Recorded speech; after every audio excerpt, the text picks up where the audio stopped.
I'd been wiping the same glass for 5 minutes when I realized I wasn't really cleaning it anymore. Just moving my hands. Going through the motions.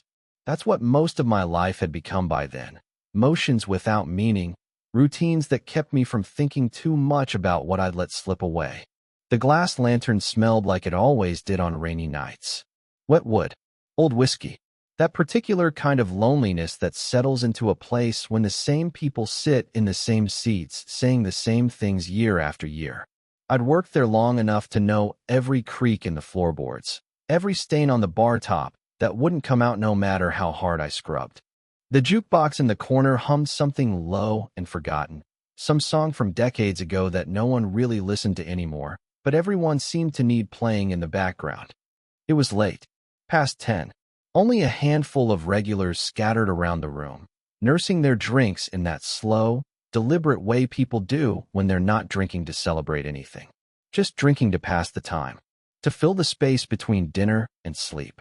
I knew their orders by heart, knew their stories, knew when to pour and when to stay quiet. But there was one customer I didn't know. Not really, even though he'd been coming every Friday for months.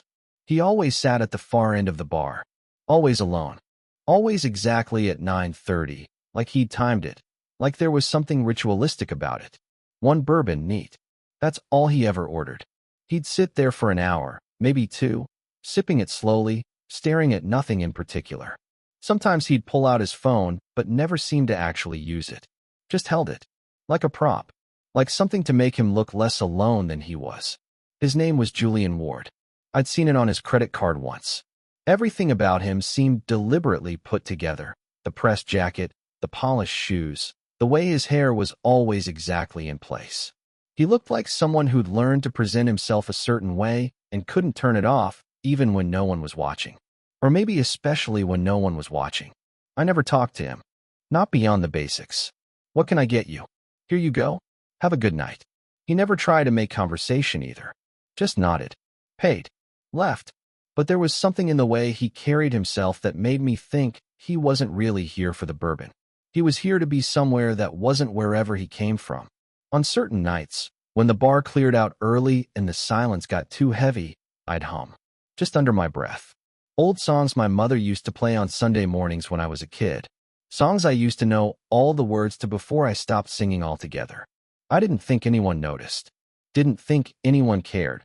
But one Friday, when the last regular had stumbled out into the rain and it was just me and him, I started humming without thinking.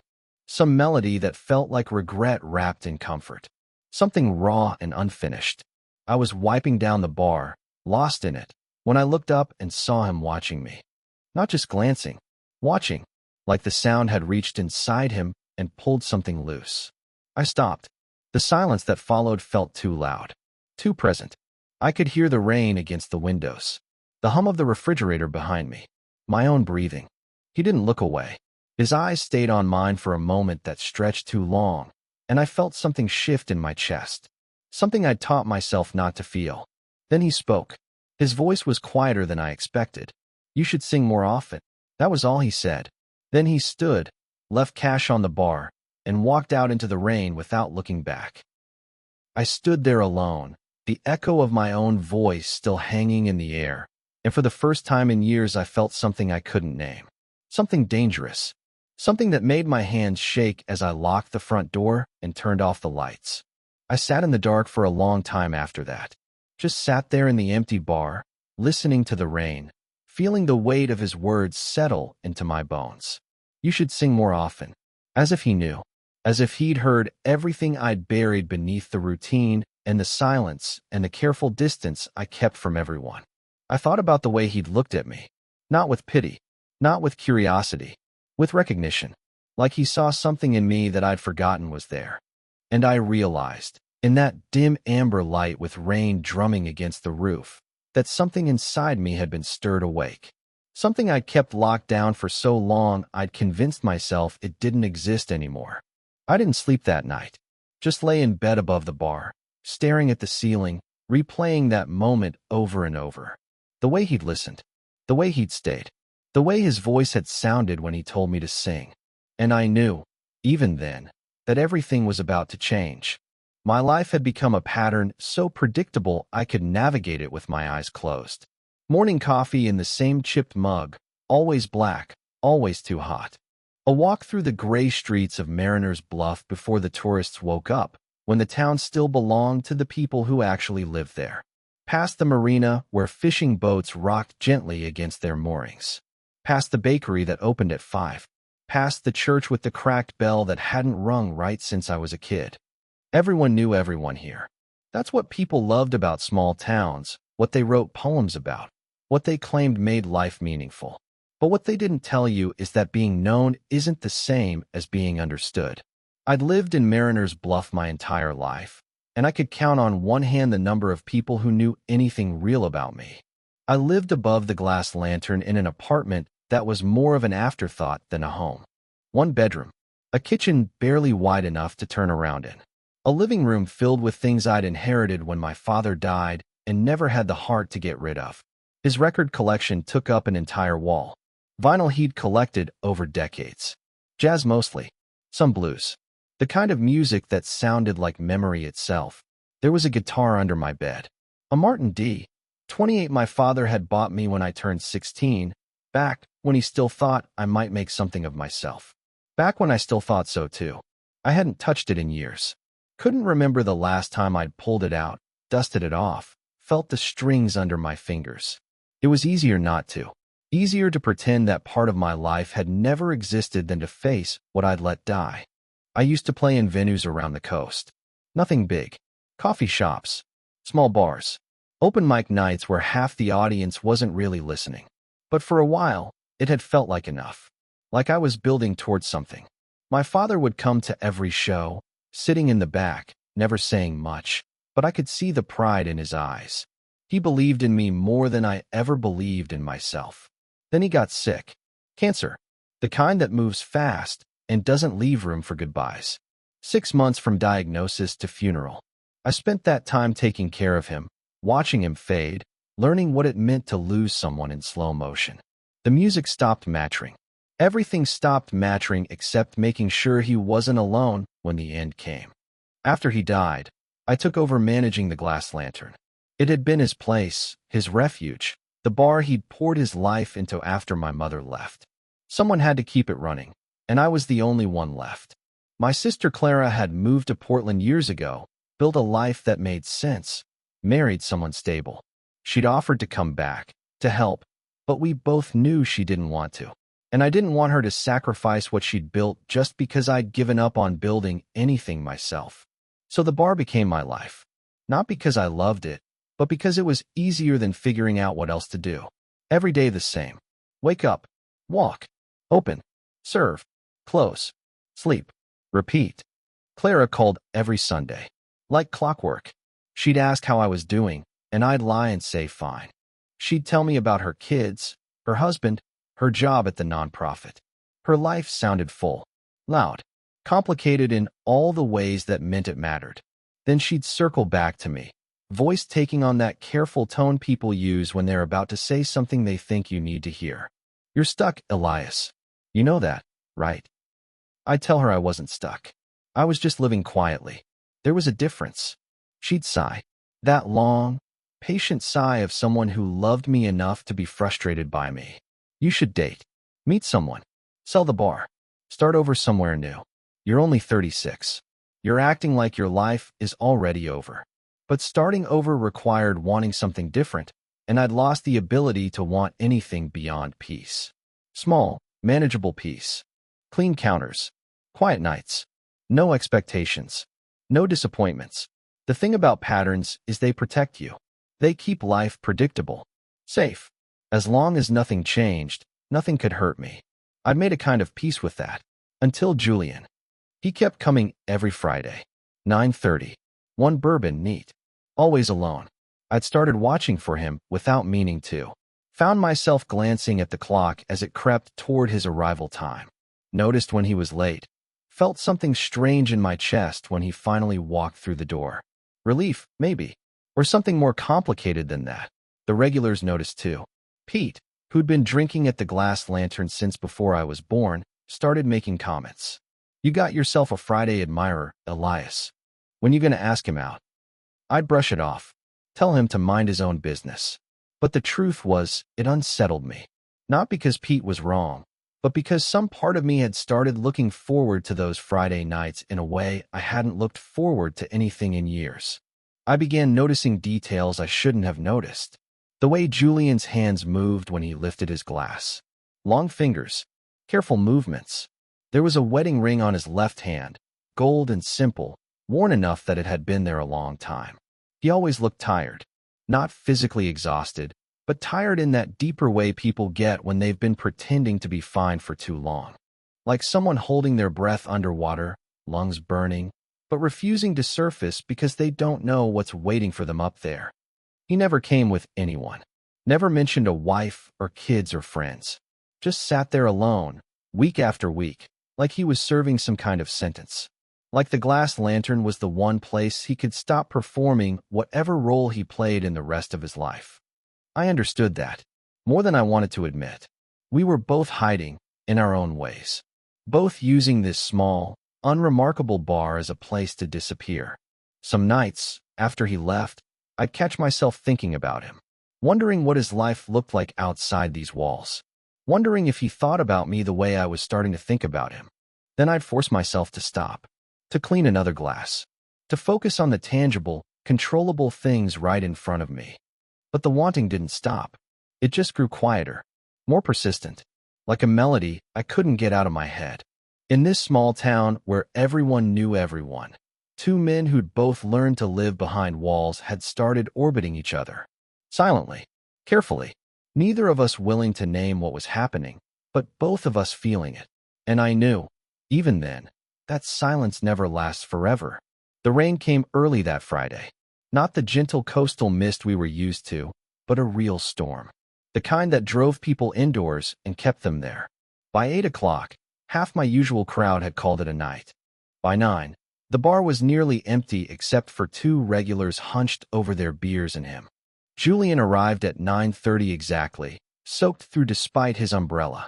His jacket was dark with rain, his hair plastered to his forehead in a way that made him look younger, more vulnerable.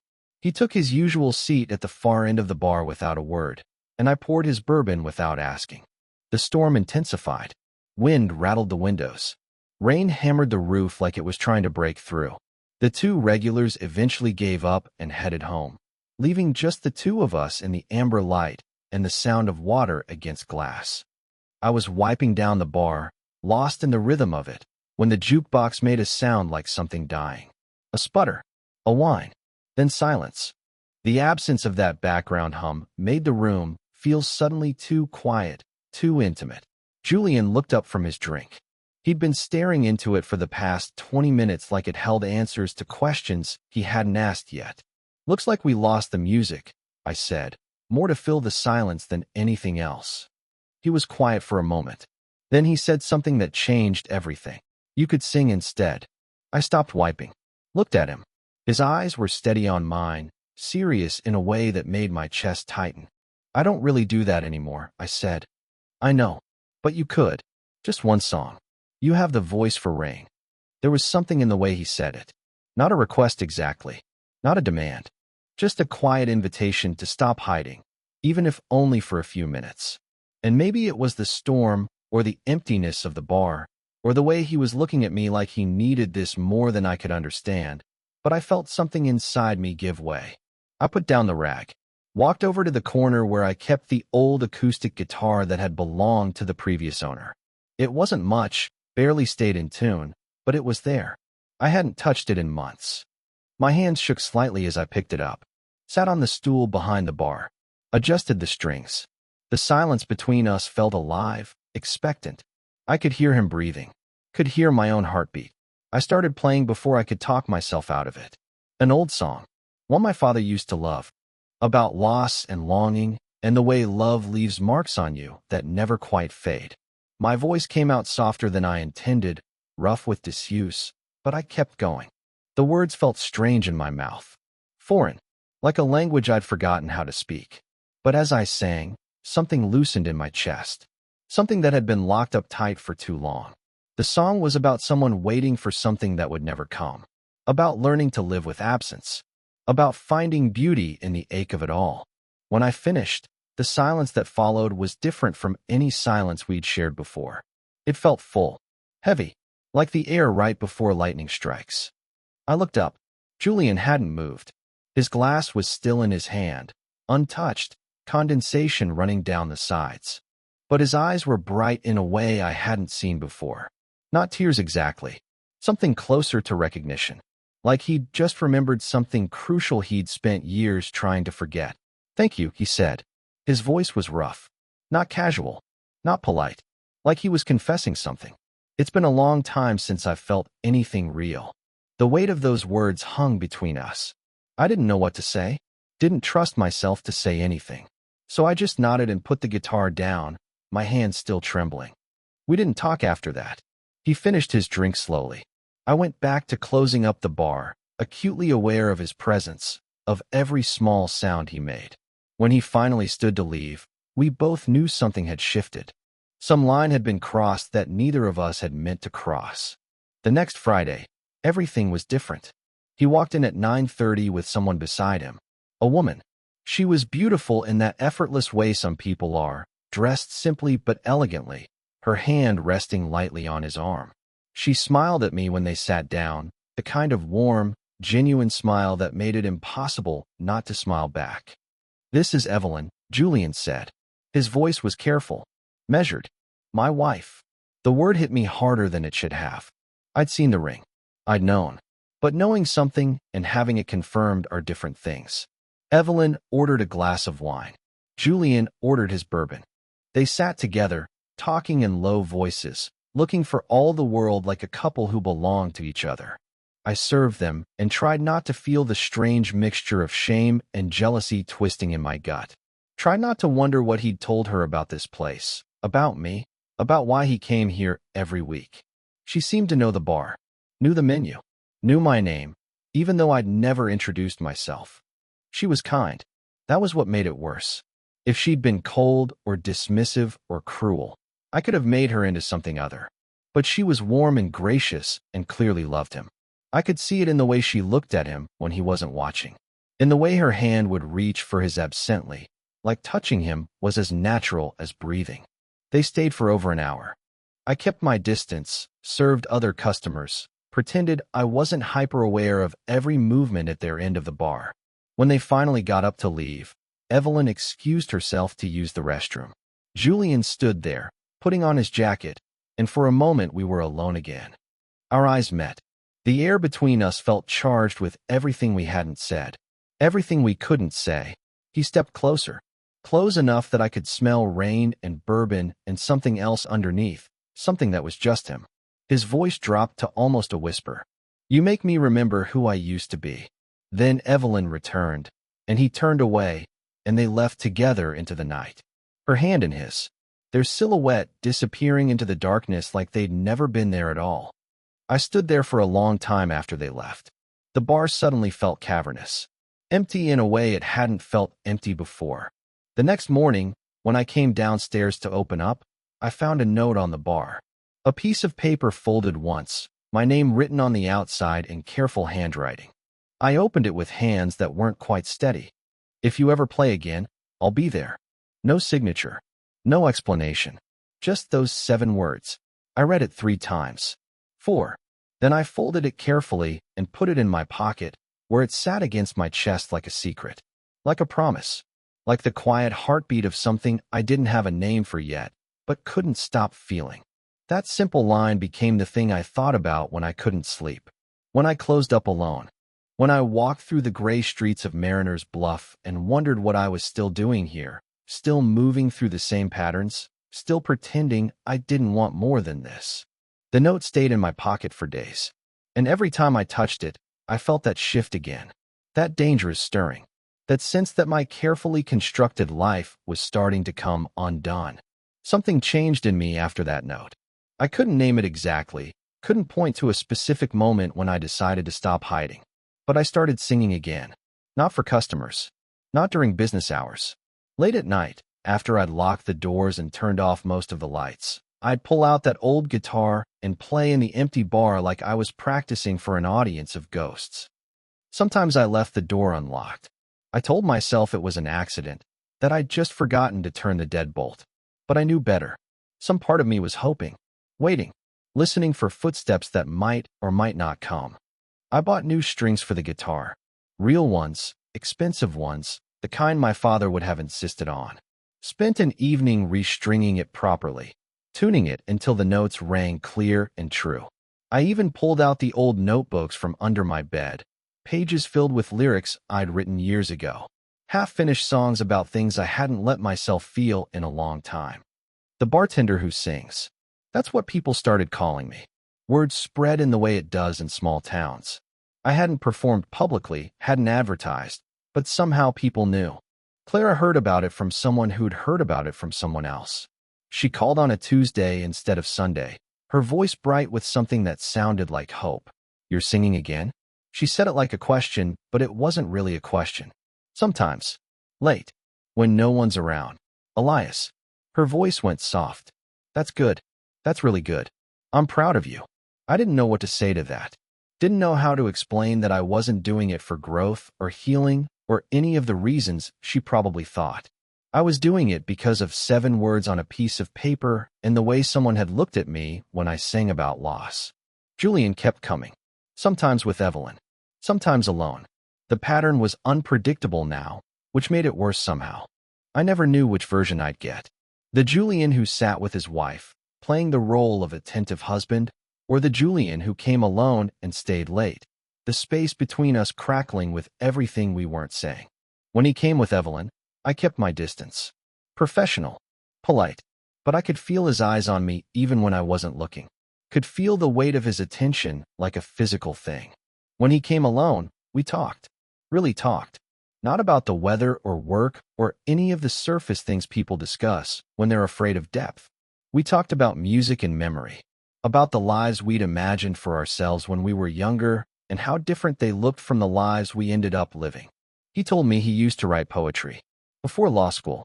Before the corporate job that paid well but hollowed him out from the inside. He'd had notebooks full of verses, he said, about beauty and longing and all the things that made life feel worth living. He couldn't remember when he'd stopped. Just woke up one day and realized years had passed since he'd written anything that mattered. I told him I understood. That I'd had a guitar and a voice and something resembling a dream once. That I'd let it all go when my father got sick, and afterward I couldn't figure out how to pick it back up. That some losses are so complete they take parts of you with them. And you have to learn to live as a smaller version of yourself. He looked at me when I said that. Really looked. Like he was seeing something he recognized. "That's exactly it," he said quietly. "Living as a smaller version. I've been doing that so long, I almost forgot I used to be someone else." The conversations stretched longer. One night, he stayed past midnight. Then 1 in the morning. I should have closed. Should have sent him home. But I didn't want him to leave, and he didn't seem to want to go. So we just kept talking until the words ran out, and we sat in comfortable silence. The kind of silence you can only share with someone who understands what you're not saying. He started helping me close up. It wasn't planned. One night, he just stood up and started stacking chairs while I wiped down tables. And it became a thing we did. A ritual that belonged to us. We'd move through the bar together, putting things back in order, and sometimes we'd talk and sometimes we wouldn't, but it felt easy. Natural. Like we'd been doing it for years instead of weeks. One night, after we'd finished closing, we ended up sitting on the floor behind the bar. I don't remember how it happened. I'd grabbed a bottle of whiskey from the shelf, the good stuff we usually save for special occasions, and instead of pouring it into glasses, I just opened it and took a drink straight from the bottle. Then I handed it to him. He took it without hesitation, drank, passed it back. We sat there in the dim light, backs against the bar, passing the bottle between us like teenagers hiding from the world. "Do you ever wish you could go back?" he asked. His voice was soft. "Careful. Make different choices." I thought about it. About my father. About the music. About all the small decisions that had led me here, to this floor, in this bar, in this life. "I used to," I said. "But I don't think it works that way. We make choices with the information we have at the time. With the people we are in that moment. Going back wouldn't change anything because we'd still be those same people making those same choices." He was quiet for a long moment. Then he said something that made my chest tighten. I envy you. Your solitude. The way you've made peace with being alone. I almost laughed. Almost told him there was nothing peaceful about it. That solitude was just another word for lonely when you stripped away the poetry. I'm not at peace, I said instead. I'm just scared. Of wanting things. Of reaching for something and having it slip away. It's easier to want nothing. He turned to look at me then. We were close. Closer than I'd realized. Close enough that I could see the fine lines around his eyes, the shadow of stubble on his jaw, the way his lips parted slightly like he was about to say something, but couldn't find the words. What if I told you I understand that fear? He said. His voice was barely above a whisper. What if I told you I'm terrified right now? My heart was pounding so hard I was sure he could hear it. Of what? He didn't answer. Not with words. Instead, he reached out slowly, like he was giving me time to move away, to stop this before it went somewhere we couldn't come back from. His hand moved toward my face, fingers trembling slightly as they brushed a strand of hair back from my forehead. The touch was gentle, hesitant, but it burned. I felt it everywhere, not just where his skin met mine, but through my entire body, like every nerve ending had suddenly come alive after years of numbness. For a second, maybe two, his hand lingered there, his fingers in my hair, his eyes locked on mine. I couldn't breathe, couldn't move, couldn't do anything but feel. Then he pulled back like he'd been burned, like touching me had hurt him. His hand dropped to his lap, and he looked away, jaw tight, breathing unsteady. I'm sorry, he said. I shouldn't have. He stood up abruptly, too fast, like he needed distance between us before something else happened. Something neither of us could take back. I should go. Evelyn will be wondering where I am. The mention of her name was like cold water, a reminder of reality, of all the reasons this couldn't happen, shouldn't happen. He left without looking back. I heard the door open, close, the sound of his car starting in the parking lot. Then silence. I stayed on the floor for a long time after that. Just sat there with the half-empty bottle of whiskey beside me, touching the spot on my forehead where his fingers had been, feeling the ghost of that touch like it had branded me. Neither of us mentioned it the next time he came in, or the time after that. We moved around it carefully, like it was a wound we were both trying not to touch. But it was there between us now. That moment. That almost. That dangerous, impossible thing we both felt, but couldn't name. The bar felt different after that night. Heavier. Like the air itself had changed density. Every time he walked in, every time our eyes met across the room, every accidental brush of hands when I passed him his drink, it all meant something now. Everything was charged with the weight of what we weren't letting ourselves do. I started singing more, pouring everything I couldn't say into the music. Late nights alone, the guitar in my hands, my voice rough with longing, singing about desire and distance and the specific kind of pain that comes from wanting something you know you can't have. And I knew, even though I couldn't see him, that somewhere out there in the darkness beyond the bar's windows, he was listening, hearing every note, feeling every word. The nights grew heavier with what we didn't say, with what we'd almost done, with what we both knew was coming, inevitable as the tide, whether we were ready for it or not. The moment of truth came on a Thursday. He'd never come on a Thursday before. I was restocking the bar, arranging bottles with the kind of focus you use when you're trying not to think about something. The door opened, and I looked up expecting a regular, but it was him. Julian looked different. His jacket was wrinkled. His tie was loose. His hair, usually so carefully arranged, fell across his forehead in a way that made him look younger and more broken than I'd ever seen him. He wasn't the composed man who ordered bourbon neat every Friday. He was someone coming apart at the seams. He sat down at his usual spot without speaking. I poured his drink without asking, set it in front of him, and waited. He didn't touch it, just stared at it like he was trying to find courage at the bottom of a glass he hadn't even lifted yet. The bar was quiet. A few early customers scattered around, but no one close enough to hear us. I wiped down the counter near him, giving him space to speak or stay silent, whichever he needed. She knows, he said finally. His voice was flat, empty. I stopped wiping. Knows what? About you. About this place. About why I come here. He laughed, but there was no humor in it. She found the songs you recorded years ago, the ones you posted online before you stopped playing. She asked me if this was the same Elias Monroe who bartends at the Glass Lantern. My chest tightened. I didn't know what to say. Didn't know if there was anything to say. What did you tell her? The truth.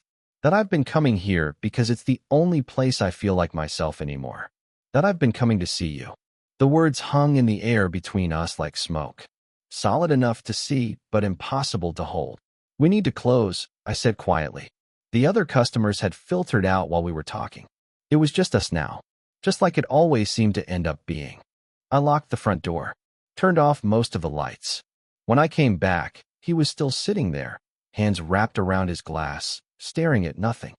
I sat down on the stool next to him, not behind the bar this time. Beside him, close enough that our knees almost touched. Talk to me, I said. He took a long breath. Let it out slowly.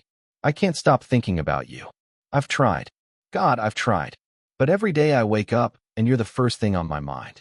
Every night I lie next to her, and all I can think about is being here. With you. In this bar that smells like old wood and rain. Listening to you hum those sad songs like they're the only true thing left in the world. His voice cracked on the last words. I watched him struggle to hold himself together, watched the careful mask he always wore start to fracture. I can't leave her, he said. Not yet. Not like this. She doesn't deserve that.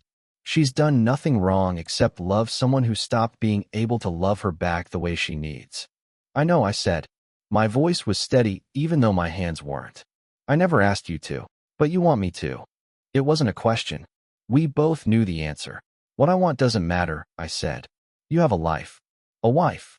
Obligations. I'm just the bartender who reminds you of who you used to be. You're not just anything, he said sharply. Don't do that. Don't diminish this. Then what is this? I asked. Because I don't know what to call it. I don't know what we're doing here. He turned to face me fully then. We were so close I could count his eyelashes. Could see the exhaustion written in every line of his face. Could feel the heat coming off him, or maybe that was coming off me. I couldn't tell anymore where I ended, and he began. I don't know either, he whispered. All I know is that when I'm with you, I remember what it feels like to want something. To feel something. And I'm terrified because I don't know how to live with this wanting, and I don't know how to live without it anymore. The air between us felt too thin, like there wasn't enough oxygen in the room. My heart was pounding so hard it hurt. Julian, I said, but I didn't know how to finish the sentence. Didn't know what I was asking for or warning against.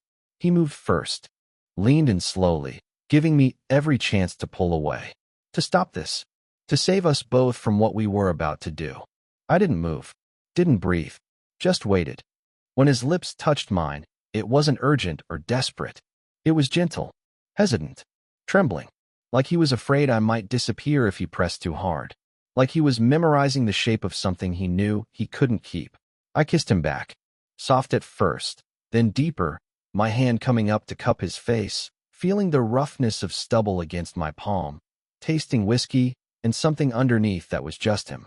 The kiss was everything I hadn't let myself want, everything I'd been holding back for months, years, maybe my whole life. When we finally broke apart, we were both shaking. His forehead pressed against mine, his breath warm on my lips, his hand tangled in my hair. I'm sorry, he whispered. I'm so sorry. Don't be, I said. Don't apologize for this. We stayed like that for a long moment, foreheads touching, breathing each other's air, existing in this small pocket of space where nothing else mattered except the feeling of being close to someone who understood. Then he pulled back. The loss of contact felt physical, a tearing away. I have to go, he said. His voice was wrecked. Raw. I have to go home. I have to figure out what to do. How to do this without destroying everyone. I nodded. Couldn't speak. My throat was too tight. He stood, straightened his jacket, ran his hands through his hair like he could put himself back together with a gesture. But we both knew better. Some things, once broken open, can't be sealed back up. He walked to the door, stopped with his hand on the handle, didn't turn around. I meant what I said. I can't stop thinking about you. Then he was gone, the door closing behind him with a soft click that sounded too final. I stood there in the empty bar, the taste of him still on my lips, the ghost of his touch still burning on my skin. The silence after he left was unbearable, deafening. It felt like the whole world had gone quiet to listen to my heart breaking. Outside, I heard his car start, heard him drive away, heard the rain beginning to fall again, soft at first, then harder, drumming against the roof like nature was crying for what we'd just done. I sat down on the floor behind the bar, the same spot where we'd shared whiskey and almost confessions. I put my head in my hands and tried to breathe through the ache in my chest. I didn't cry, couldn't cry. The feeling was too big for tears, too complicated. It was grief and joy and terror all tangled together. The knowledge that something beautiful had just happened and something beautiful had just ended, both at the same time. The rain fell harder. I stayed on the floor until the sound of it became white noise, until I couldn't feel my legs anymore, until the first gray light of dawn started creeping through the windows. When I finally stood up, my body ached like I'd been in a fight. Maybe I had been. Fighting against wanting something I couldn't have. Fighting against feeling something real. Losing that fight in the most spectacular way possible. I locked up properly this time. Went upstairs. Lay in bed fully clothed, staring at the ceiling, replaying the kiss over and over. The gentleness of it. The desperation underneath. The way he'd trembled. The way I'd wanted to hold him and never let go. I didn't sleep. Just lay there listening to the rain, thinking about hands and lips and whispered confessions, thinking about a man who couldn't stop thinking about me, who had a wife and a life and no clear path forward, thinking about how I'd just let myself fall completely, irrevocably, impossibly in love with someone who couldn't be mine. He didn't come back the next Friday, or the Friday after that. The bar felt emptier than it ever had, even when it was full of customers. I kept glancing at the clock as it crept toward 9:30, kept watching the door like I could will him to walk through it. But he never did. I stopped singing. Not intentionally. I'd sit down with the guitar some nights and my hands would move through the chords, but no sound would come out. Like whatever had opened up inside me when he first listened had closed again. Sealed shut. Protected. The regulars noticed. Pete asked if my admirer had finally moved on. I told him I didn't know what he was talking about. But we both knew I was lying. Clara called on Sunday like always. I almost didn't answer. When I did, my voice must have given something away because she went quiet for a long moment before asking if I was okay. I'm fine, I said. Just tired. You don't sound fine. You sound like you did after Dad died. Like you're disappearing again. I'm not disappearing. I'm just here. Same as always. That's what I'm afraid of, she said softly. I didn't know how to explain to her that I'd briefly been somewhere else. Someone else. That I'd remembered what it felt like to want something, and now I had to figure out how to go back to wanting nothing. How to make peace with the absence of something I'd only had for a moment. 3 weeks passed. Then 4. I started to accept that he wasn't coming back. That whatever we'd started had ended the moment he walked out that door. Maybe that was better. Cleaner. Less complicated than trying to navigate the impossible space between wanting someone and knowing they belonged to someone else. I was closing up on a Wednesday night when I heard the knock. Not the usual sound of a customer trying the locked door, but something more deliberate, more purposeful. When I opened it, Evelyn was standing there. My heart stopped. She looked exactly as I remembered. Beautiful, put together, but there was something different in her eyes. A sadness that hadn't been there before.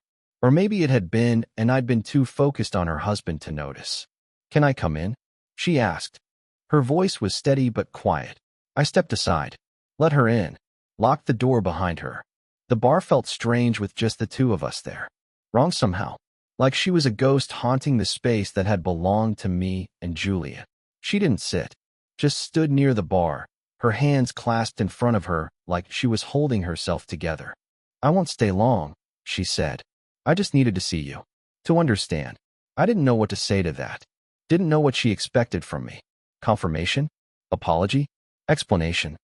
Julian left, she continued. 2 weeks ago. Got a work transfer to Seattle. He said he needed time to figure out who he was. Who he wanted to be. The words hit me like a physical blow. He'd left. Not just the bar. Not just me. Everything. His whole life here. And he hadn't told me. Hadn't said goodbye, just disappeared like he'd never existed. I didn't know, I said. My voice sounded hollow even to my own ears. I know. She smiled, but it was sad. Complicated. He didn't tell anyone until he was already gone. Just packed a bag and left. Said he couldn't keep pretending anymore. I'm sorry, I said, because I didn't know what else to say. Because even though I wasn't sure what I was apologizing for, it felt necessary. Don't be. She moved closer. Sat down at the bar. At his spot. The place where he'd sat every Friday for months. You reminded him there's more to life than pretending. That's not something to apologize for. I stood there behind the bar, the familiar position feeling foreign now. Like I was playing a role I'd forgotten the lines to. He used to write poetry, she said. Did he tell you that? Before we got married. Before law school. He'd fill notebooks with it. Beautiful, heartbreaking stuff about longing and loss and the spaces between things. Then one day he just stopped. Put it all away like it had never mattered. He told me, I said quietly. When he started coming here, I thought it was an affair. The traditional kind. I even followed him once. Sat in the parking lot and watched through the window. Saw him sitting alone at the bar, watching you. Just watching. Like you were something rare he'd stumbled upon and didn't know how to approach. She paused. Looked at me with eyes that saw too much. I realized it wasn't about sex or escape or any of the usual reasons people stray. It was about remembering. You made him remember the person he was before he became the person he thought he had to be. I didn't mean to, I said. The words felt inadequate. Insufficient. I know. That's what makes it so much harder. She stood. Smoothed her dress. I'm not here to blame you. Or him. I'm just here to tell you that he's gone. That he said he needs time. That maybe, eventually, he'll figure out what he actually wants instead of what everyone expects him to want. She walked toward the door. Stopped with her hand on the handle, just like he had. He left something for you. She reached into her purse and pulled out an envelope. Left it on the table by the door. I found it in his study. Your name was on it. I didn't read it. That's between you and him. She opened the door. The night air rushed in, cool and damp. For what it's worth, she said without turning around, I hope he finds what he's looking for. Even if it's not me. No one should spend their whole life pretending to be happy. Then she was gone. The door closed. The silence rushed back in. I stood there for a long time before I could make myself walk over to the envelope. My name was written on the front in that same careful handwriting from the note he'd left before. If you ever play again, I'll be there. My hands shook as I opened it. Inside was a single piece of paper. No date. No greeting. Just words. I heard your voice on the wind again. Thank you for not letting me forget. That was all. 9 words. No signature. No explanation. No promise of return or hope for the future. Just gratitude for something I hadn't known I was giving. I read it 3 times. 4. Then I folded it carefully and walked over to where I kept the guitar. I lifted it out of its case and placed the letter underneath, next to the first note he'd ever left me. 2 pieces of paper. 2 moments frozen in words. The beginning and the ending of something that had never really had a chance to be anything at all.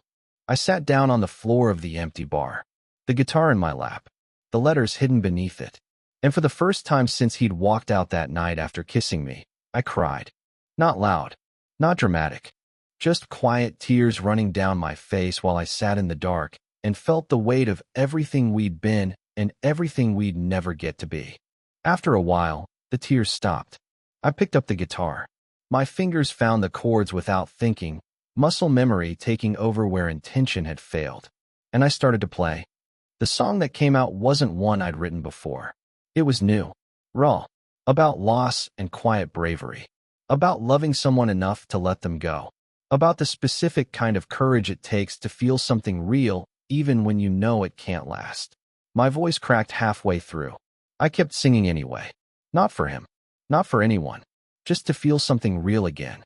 To prove to myself that I could still make something beautiful out of all this breaking. When the last note faded, I sat in the silence. It didn't feel empty anymore. It felt full. Heavy with everything that had happened. Everything that wouldn't happen now. Everything I'd have to learn to carry. I put the guitar back in its case. Touched the letters one more time. Then I stood up, turned off the lights, and went upstairs to my apartment. For the first time in weeks, I slept. Not peacefully, not dreamlessly, but I slept. And when I woke the next morning, the ache in my chest was still there, but it felt different. Less like drowning, more like learning to breathe underwater. He was gone. Maybe forever. Maybe just for now. But he'd been here. He'd reminded me what it felt like to be seen, to be wanted, to matter to someone in that particular, irreplaceable way. And even though it hurt, even though I knew I'd carry this ache for a long time, I was grateful. Grateful for the Friday nights, for the conversations, for the almost, and the briefly, and the impossibly beautiful moment when his lips had touched mine and the whole world had felt like it was holding its breath.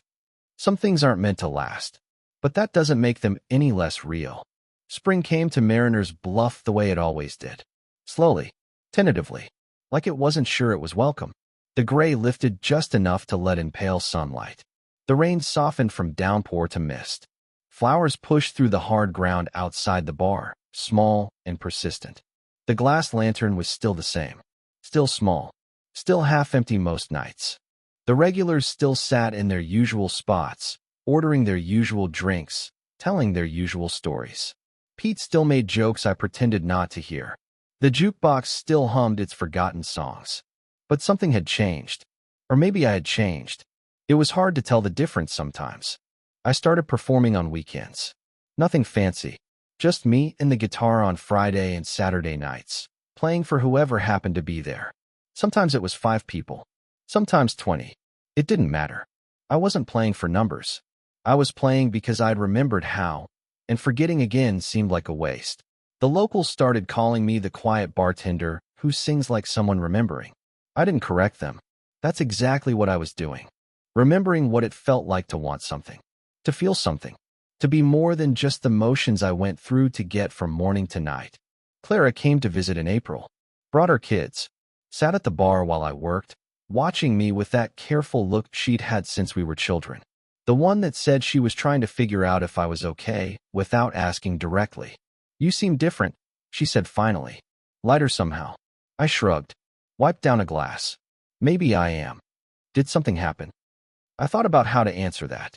About Julian and Evelyn and letters and kisses and all the things that had happened and unhappened in the span of a few months. Something did, I said. But it's over now. She waited for me to elaborate. When I didn't, she just nodded. Reached across the bar and squeezed my hand. I'm glad you're singing again, she said. Dad would have been proud. I smiled. Didn't trust myself to speak. Just squeezed her hand back and went to pour someone else's drink. Life settled into a new pattern. Not the same as before. Better, maybe. Or at least more honest. I sang. I worked. I walked through the gray streets in the morning and didn't feel quite so much like I was just going through the motions. I thought about Julian sometimes. Late at night when the bar was closed and I was alone. Wondered where he was. If he was writing poetry again. If he'd figured out who he wanted to be.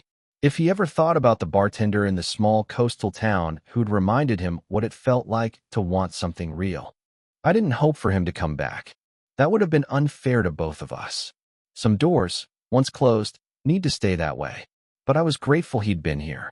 Grateful for what he'd stirred awake in me. For the reminder that I was still capable of feeling deeply, even if it hurt. One Friday evening in late May, I was closing up. The night was warm for once. The kind of warmth that felt like a promise of summer. I'd sung earlier. A small crowd had clapped politely. Someone had left a tip in the guitar case. Small victories. I was counting out the register when I saw it. A piece of paper had been slipped under the door. White. Folded once. My name written on the outside in handwriting I would have recognized anywhere. My heart stopped. Then started again, faster. My hands shook as I picked it up. I stood there in the dim light of the empty bar, holding the paper like it might disappear if I wasn't careful. Part of me didn't want to open it. Didn't want to know what it said. Didn't want to risk the fragile piece I'd built being shattered by 9 more words. But I opened it anyway. The letter was longer this time. A full page. His handwriting neat and careful, like he'd taken his time with each word. It said he was still in Seattle. Still figuring things out. Still trying to understand who he was when he wasn't performing for anyone. It said the divorce papers had been filed. That Evelyn was kind about it, kinder than he deserved. that they'd both known for a long time they were holding on to something that had already slipped away. It said he'd been writing again, poetry mostly, about loss and longing and the spaces between things. About a bartender with a voice like rain and hands that knew how to pour bourbon and play guitar with equal grace. It said he thought about me often, every day, that he heard my voice on the wind, in his dreams, in the quiet moments when the world went still. And at the end, it said this: I don't know if I'll ever be brave enough to come back, to face what I ran from, but I wanted you to know that you changed me. That loving you, even briefly, even impossibly, made me remember what it means to be alive. There was no signature, no return address, just those words and the weight they carried. I read it twice, 3 times.